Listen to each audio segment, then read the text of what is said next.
So as you know, I'm reading the Bible to my sons, and we try to make discussions and conversations from it. I want to, try to get them interested in this stuff.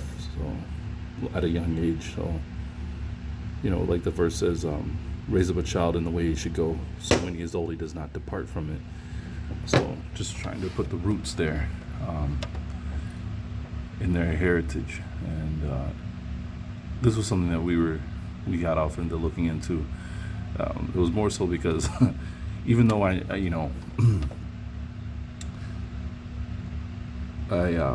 I denounce and have nothing to do with Christianity, I still find the roots of Christianity teachings, philosophy still in me.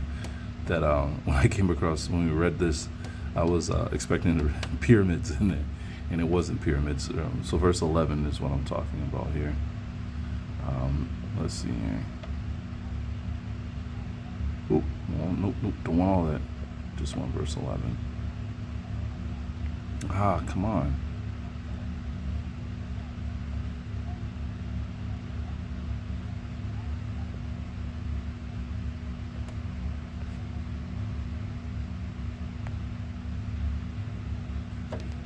Therefore he set over them masters of the works, to afflict them with burdens, and they built for Pharaoh cities of tabernacles, Pithom and Ramesses.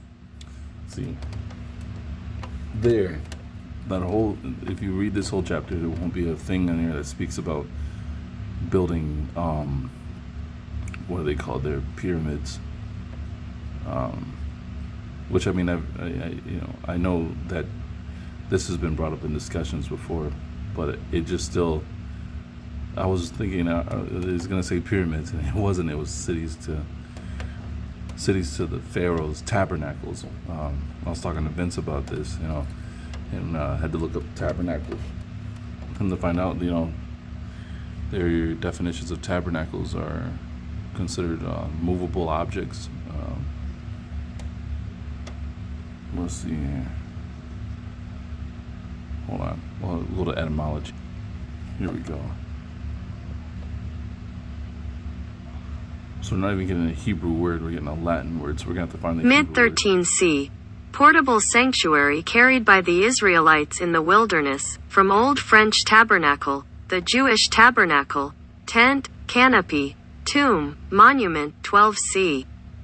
From Latin tabernaculum, tent, especially a tent of an augur, for taking observations, diminutive of taberna, hut, cabin, booth, see tavern. And that's where Vincent also pointed something out to me. He was watching an old Western show, and the Native American actors, they in the show they called their tent the lodge, and to see them call it a lodge, that's Masonic.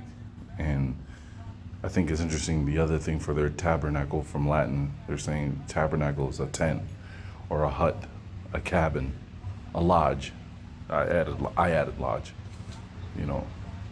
because that's what it seems to be this thing is for them, which made me look into Albert Pike again. And Albert Pike, I found some interesting stuff, especially with that John Drew of the Cherokees, that the Moors like to claim is Noble Drew Ali's father, that he fought for Albert Pike in what's that place, Arkansas. But we're getting off topic. But yeah, I thought it was interesting that we seen the tabernacle was it didn't have to be necessarily a concrete building set in stone, that this was a movable object. Let's see here.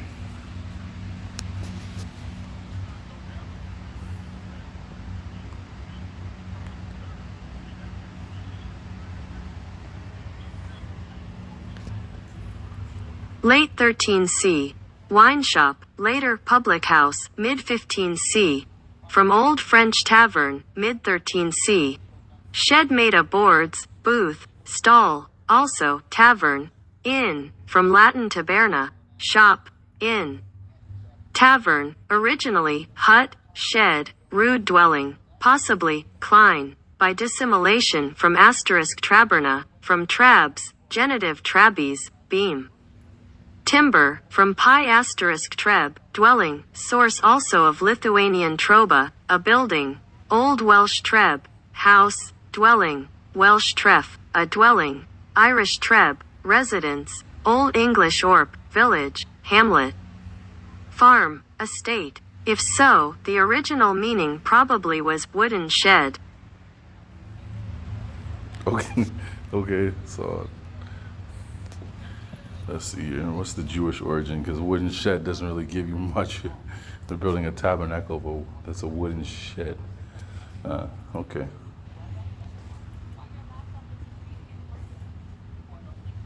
Tabernacle.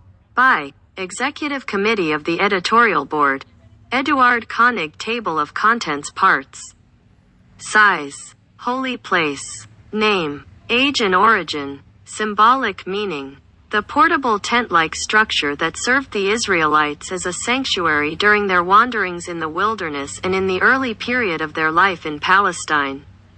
It is chiefly an XXVI, and its parallel, IB, XXXVI, 8-38, that the oldest sanctuary of YHWH is mentioned. Its fundamental part consisted of a framework of acacia wood. Each board was 10 cubits long and 1.5 cubits broad. An Old Hebraic cubit measured probably, like the Babylonian, 55.5 centimeters.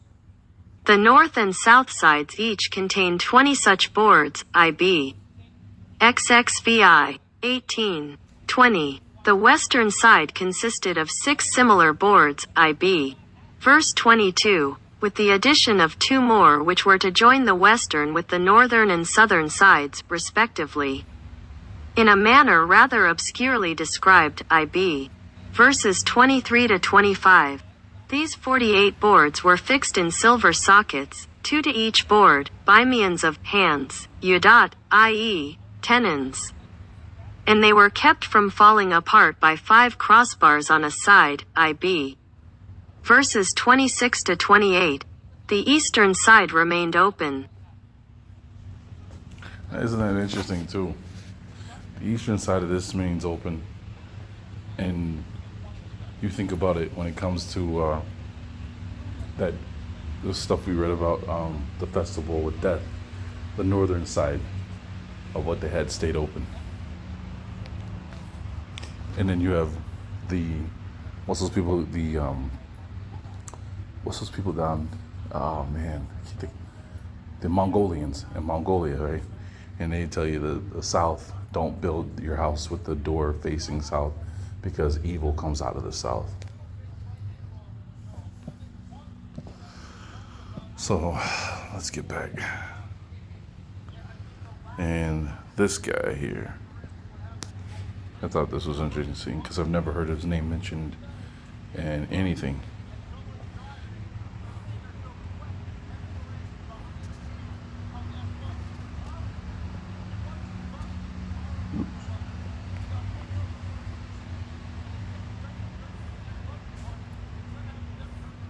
Pithom, Ancient Egyptian, PRJTM, Hebrew, Ancient Greek, Hero or Harun Polis, 2, was an ancient city of Egypt. Multiple references in Ancient Greek, Roman, 3, and Hebrew Bible sources exist for this city, but its exact location remains somewhat uncertain. A number of scholars identified it as the later archaeological site of Tel El Maskuda. 4. Others identified it as the earlier archaeological site of Tel El Retaba. 5.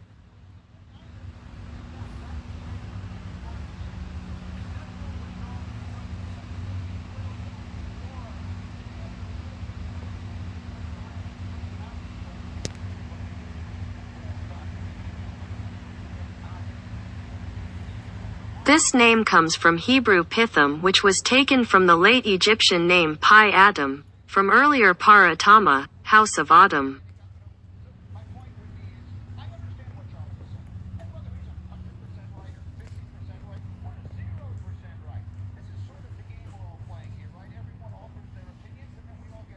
Autumn, /tum, Egyptian, JTM, W, or TM, W, reconstructed, Jatamu, Coptic Atum, 3, 4.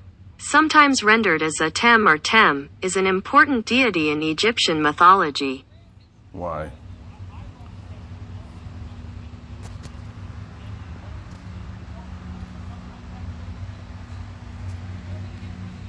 Atum is one of the most important and frequently mentioned deities from earliest times, as evidenced by his prominence in the pyramid texts, where he is portrayed as both a creator and father to the king.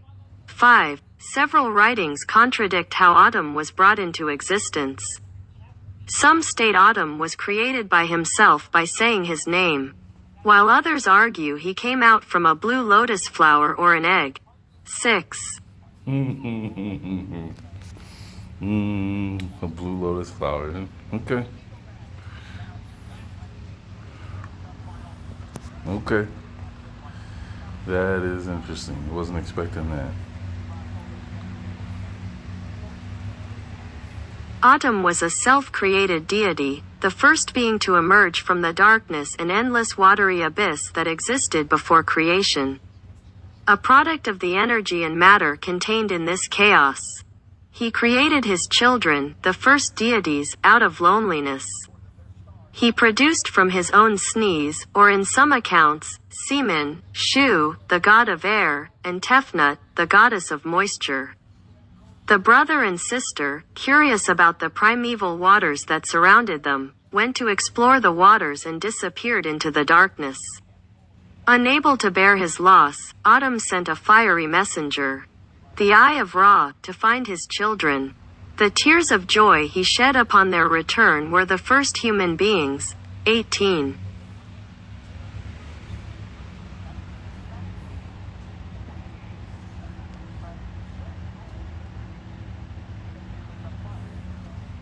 Atum's worship centered on the city of Heliopolis, Egyptian, Anu or Iunu. 5. The only surviving remnant of Heliopolis is the Temple of Re-Atum obelisk located in Al-Masala of Al-Matariya, Cairo. It was erected by Sennaret I of the 12th dynasty, and still stands in its original position. Citation needed. The 68 feet, 20.73 meters, high red granite obelisk weighs 120 tons, 240,000 pounds, 108,900 kilograms. 108.9 tons, the weight of about 20 African elephants. I think that's interesting. They don't know where the city is that is spoken of that the Hebrew people had to build in the Bible. But they know where where the only servicing remnant of Heliopolis, where you can make one of the major sites of his worship. That doesn't make sense. How do you not know the city that was built? Like that's not adding up. You don't know the city that was built by the Hebrew people for this deity, but you know that in Heliopolis, was a major place for his worship.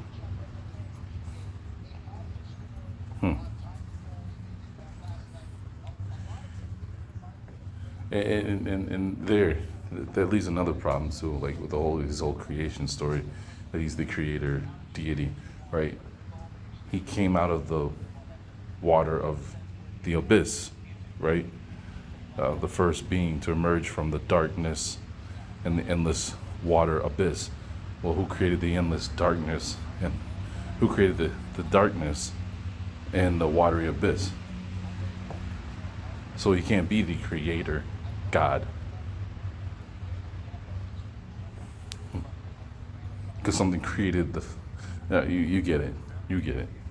But yeah, we just thought that was interesting that here is this. And let me show you this too, because this is something that caught my attention back in Genesis. Hold on. Let's go back.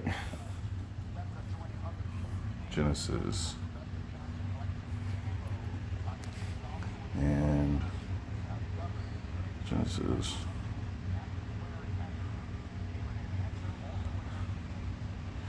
Here in verse 5. We'll do that one.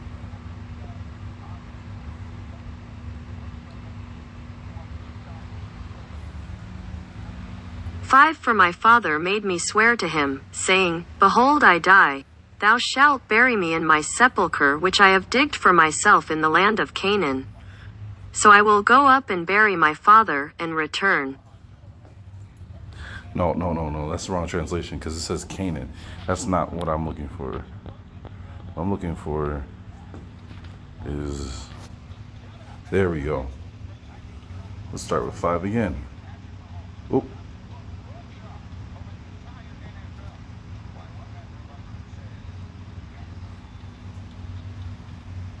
"For my father made me swear to him, saying, Behold, I die. Thou shalt bury me in my sepulchre which I have digged for myself in the land of Canaan. So I will go up and bury my father, and return."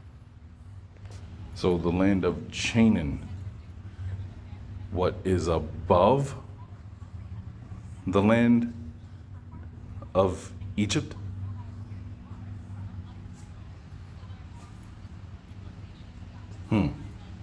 Now I wonder, because it makes you wonder, right?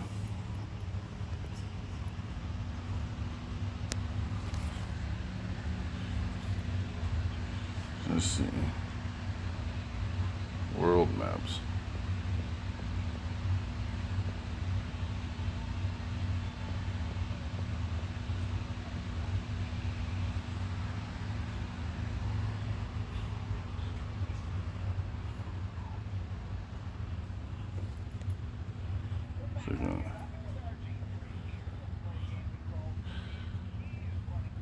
That would almost suggest I will go up to the land of Canaan. You'd have to be sitting down there, right? In Taiwan, the Malays, the Vietnam, something like that. Or you're sitting in India to go up to Canaan to bury your, so you could be buried with your fathers. Thailand, I said Taiwan, Thailand.